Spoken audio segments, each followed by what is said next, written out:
Today, we're going to dissect a rather grand, universally accepted, and frankly cruel illusion. It's this hilarious myth that as you get older, life is supposed to somehow get better. It's a fascinating concept, isn't it? I mean, we spend our entire childhood sprinting toward this magical finish line of adulthood, completely convinced that once we cross it, everything will finally just make sense. But if you're watching this, you've probably already figured out the punchline. It doesn't. Instead of a grand arrival, adulthood is more like an endless treadmill of entirely new, increasingly ridiculous types of stress. Think about it. As a kid, you desperately wanted freedom. You thought freedom meant, eating ice cream for dinner under the stars and staying up literally as late as you wanted. But then you actually get that freedom, and suddenly you realize it comes bundled with a few hidden fees.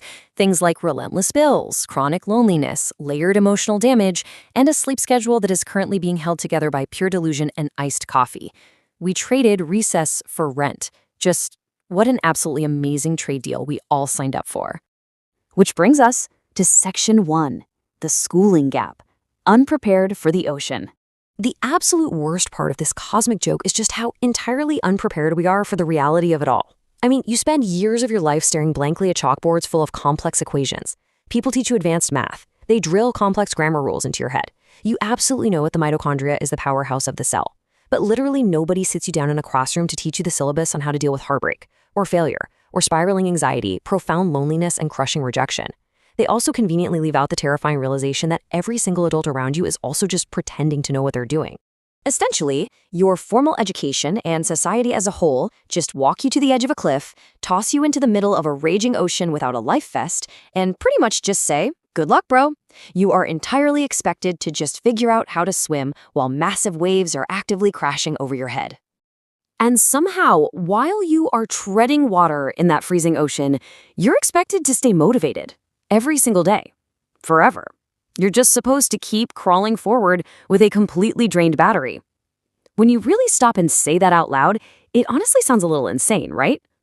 Life isn't just physically hard, it is deeply, profoundly, psychologically exhausting. The sheer willpower required just to maintain baseline functionality day after day is this massive energy drain that nobody ever really acknowledges. And that mental drain, it's completely chaotic. Honestly, it perfectly represents the average Tuesday. You're constantly comparing yourself to highly curated, completely fake lives online. You're lying awake, overthinking your entire future at 2 a.m. And my personal favorite, well, actually, scratch that, it's my least favorite. Your brain randomly decides to run a vivid, unprompted Netflix documentary featuring your most embarrassing moments from 6 years ago that literally nobody else even remembers. You never asked for a subscription to this service, but your brain is broadcasting it in 4K resolution anyway. And if navigating your own chaotic mind wasn't enough, we have these invisible societal deadlines to contend with. Society quietly makes you feel like you're constantly, fundamentally behind schedule. By age 20, you're supposed to know your definitive career path. By 25, you should be demonstrably successful. By 30, you need to have your entire life together. The house, the partner, the investment portfolio, the whole shebang. It's a crushing, totally manufactured timeline. Meanwhile, the actual reality is that most people are just mentally surviving on snacks, stress, and sending fake "I'm totally fine" text messages to their group chats. Okay, let's dive into this next part, because there's a reason for all of this. Section 2, the evolutionary mismatch. The reason everything feels so impossibly difficult isn't just some modern cultural problem. It is actually grounded in hard science. Humans simply were never designed for this much sustained psychological pressure.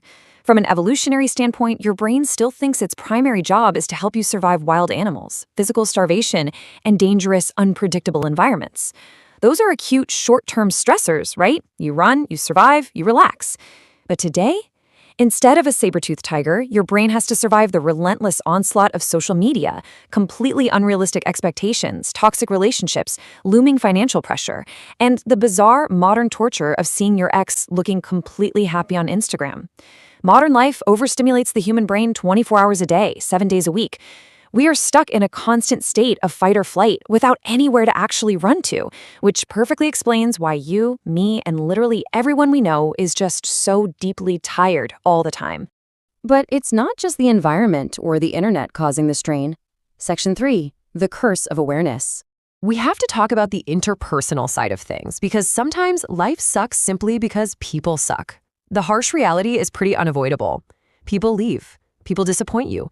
People fundamentally misunderstand your best intentions. And some people, well, they will only offer you love when you're currently useful to them.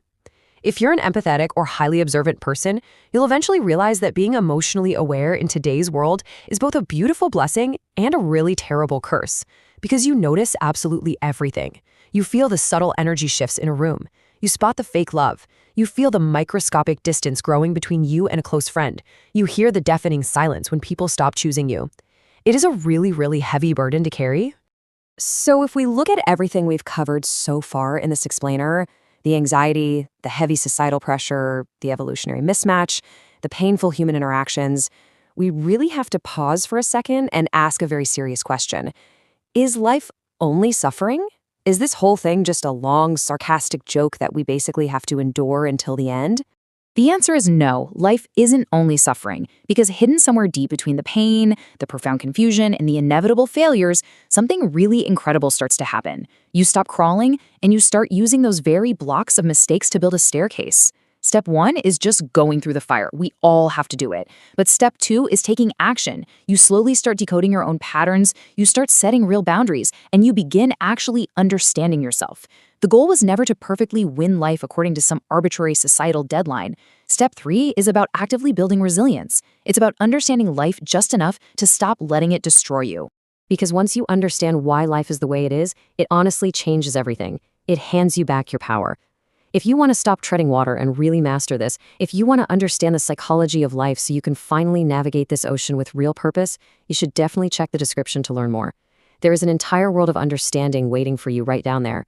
So I guess the only question left is, are you going to let the waves keep crashing over you, or are you finally ready to build your boat? Keep learning, keep growing, and I'll see you in the next